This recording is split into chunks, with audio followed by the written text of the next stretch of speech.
In our top story at this hour, the National Health and Workers Union, NEHAWU, has distanced itself from the death of a 6-month-old baby during the strike action. Now, this comes after one of the 90 children who were moved from the Gauteng Department of Social Development's Child and Youth Care Centre died. The baby died yesterday after being removed from the Walter Sisulu Centre and placed at another care centre.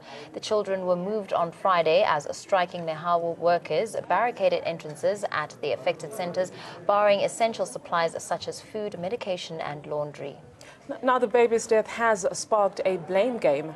The baby's death NEHAWU says the department knew as from the 10th of February that there was going to be a strike, but the Gauteng Social Development MEC, Nandi Mayatula Khoza, insists that all children were moved to registered non-governmental organizations.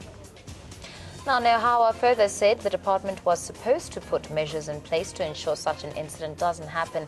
However, the MEC says striking workers barricaded all the centres and children who needed urgent medication couldn't access it. And finally, NEHAWU says the blame cannot be put squarely on the union, but the MEC blames NEHAWU, saying that caregivers were forced to join the strike, leaving children unattended. We are told that there's such an unfortunate incident, and we are calling upon government to take a responsibility to account for what happened. And we also want government not to shift the ball coast and use the strike as a scapegoat in taking the responsibility to account. Remember that these facilities are a home away from home for these kids. So it means that the one responsible must also not take account of the social well-being, but also for their lives. So their life is been lost, and the government must account. We are here today because there's a meeting convened by the employer at 10, with the hope that we will be able to resolve our issues today. But unfortunately, if the issues are not resolved, it's going to be a luta continua.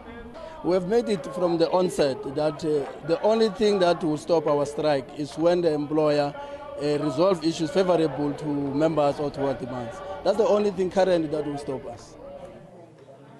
Gauteng Social Development MEC Nandi Mayatula Khoza earlier briefed media on the NEHAWU strike situation.